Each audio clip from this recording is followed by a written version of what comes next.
Yo, Henry, Average Use Slo-Pitch. Today, I figured this is a good opportunity as I head into ULIS Major here in the it's next week, about a week and some change from now.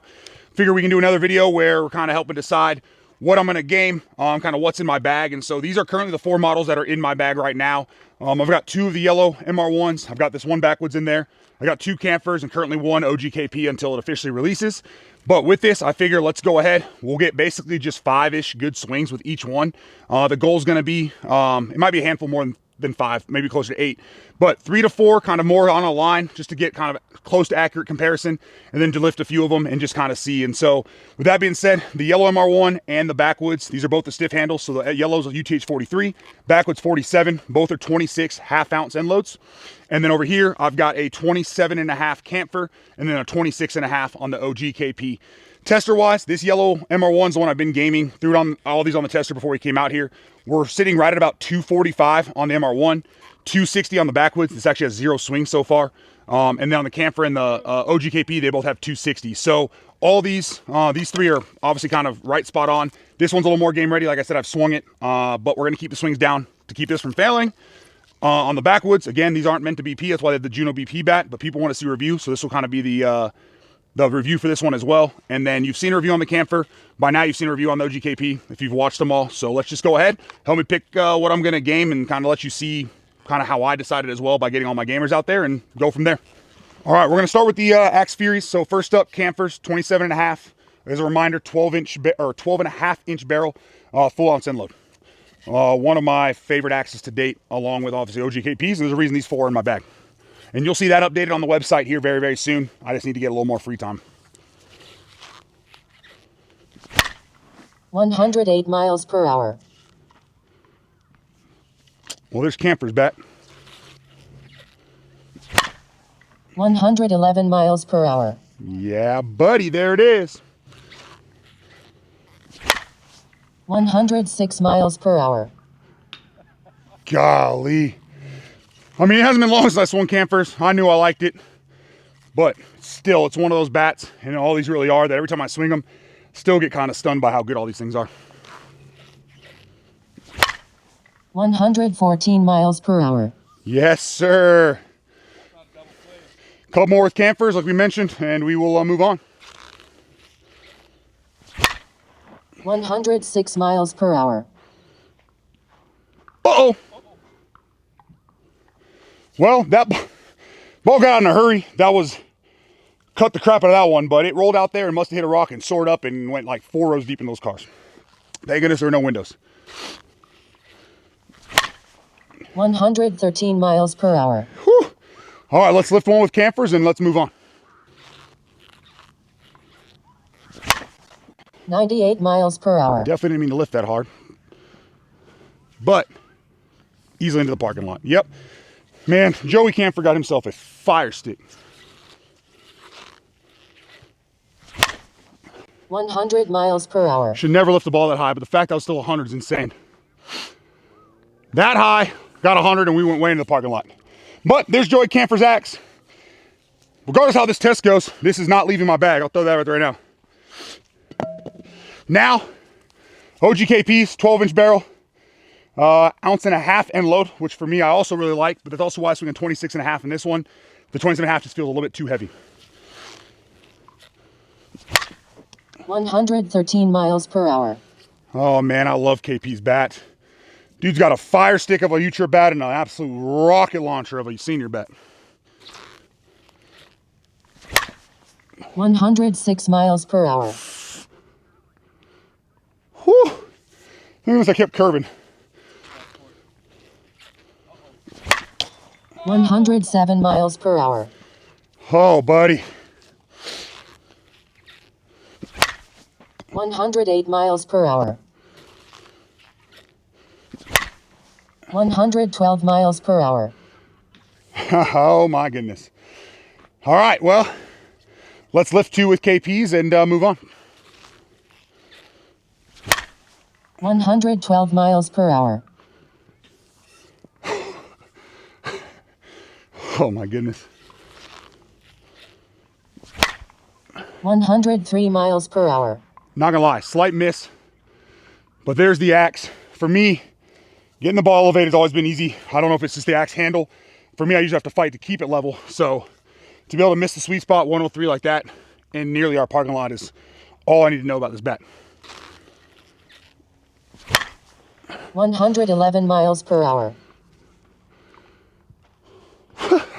Well, there's no GKPs. Like I said with the camper, this one ain't leaving the bag. I wasn't planning any of those leaving the bag. As of now, I don't really have a, so there's 4 bats here. There's not really a 5th one that I've got all that close. I mean, the 12-inch max load could do it. Obviously, that one's really good as well. But those are my 2 favorites so far. Zane Migas is another really good one. I just prefer the shorter barrels. But now, like I mentioned, Backwoods, 0 swings. This is a UTH 47, so stiffer handle. So this is going to be for the people asking for a review.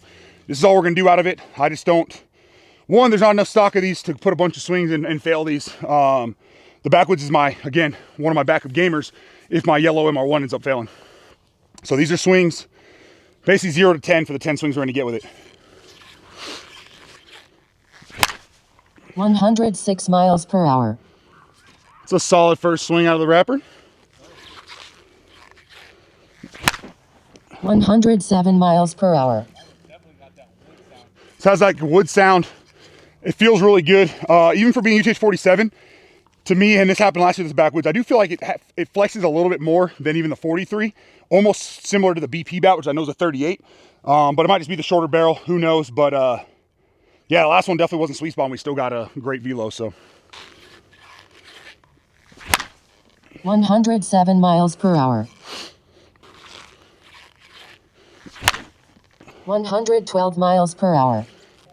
But it's so easy to control, and there's a reason JoJo Bennett just, don't get me wrong, JoJo Bennett's an outstanding player, incredible infielder, incredible defensive player, but man, I can only, this bat in his hands I get, well, you see some third baseman not see the ball till it's already in left field.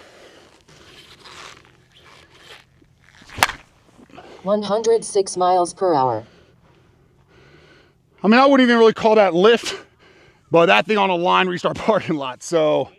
The word does start with an L, but it's called laser, not lift. Laser, not lift. I like it. I like it. 106 miles per hour.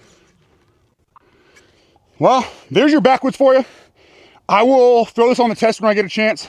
I'll mention it in the final thoughts for these. Actually, that's not true. We're gonna do the final thoughts out here, but either I'll throw on the tester. I'll put in the description of the video for you guys, but we actually got to 15 swings with it, threw a few extra, but as you can see, game right out of the wrapper. To me, like I said, only real difference. Yeah, it's a shorter barrel. Sweet spot's huge. Great option, and to me, this feels slightly flexier than the MR1 stiff handle, but it could be the barrel, whatever. Still, for me, I'm not a flex handle fan, and it's still super easy to control, easy to find the sweet spot, very easy to keep the ball on a line, and yes, this is going to my bag. For me, as of now, assuming when we swing right now, I don't see a reason to switch from my MR1. This will still be my first backup, simply because it's the closest to what I'm already swinging, which is that MR1. However, as you can see right now, any of these options will work. I just know for me, if I'm going to game the axe, I do want to get some BP swings, whether it be here before I head out to the tournament, or like when we get to Euless, we'll hit D-bats on Thursday, sometime before our first game on Friday. We'll take some BP. I'll make sure I take some BP with an axe, not one of my 2 gamers, but another axe handle, just to get used to it, so I'm ready for the game. And then now, the MR1, which I've been gaming now since about January. Snowball, I think, was the start of gaming this. And for me, it's the perfect, again, I'm a 12 and average barrel fan, so it works out well. I like the way Juno does their weighting, and that's kind of the reason I've sat on it so far. It hasn't failed me to this point, and we're going to compare it to the other ones right now. End cap. 102 miles per hour. Off the end of the bat, 102 over the fence. I'll take it. 112 miles per hour. 112 miles per hour. Oh my goodness. Oh my. 107 miles per hour. That curve right into the left fielder, not hitting it. Got knuckled here and then curved there. Oh boy, yeah. For me, again, this is just so easy to control. Not that I can't control any of the other 3. The Backwoods easy to control. Axes for the most part, yes, but I know I have to really concentrate on keeping that ball level. For me, again, this one and the camphor are probably my two that are definitely competing for that gamer spot. 108 miles per hour. Oh, buddy. All right, well, let's finish with the lift 2 and wrap this thing up. 96 miles per hour. Let's lift 2 and wrap this thing up. 105 miles per hour. Goodness gracious.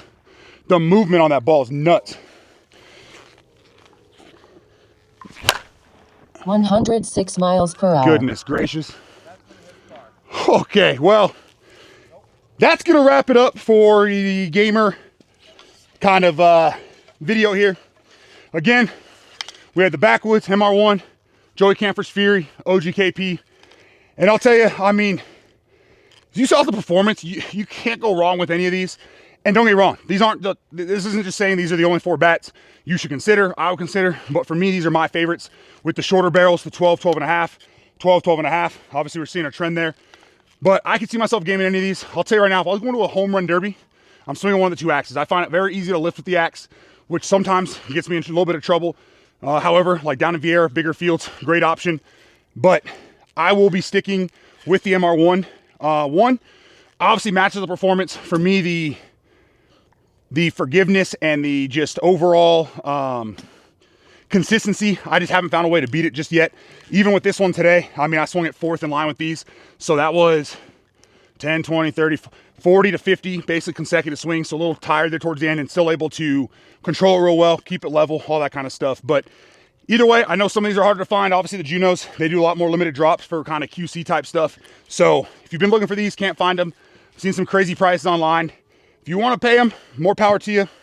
I'm just saying I wouldn't, especially with bats like these Furies up there. If you're not a huge axe handle fan, there's tons of other options. Check out averageslowpitch.com.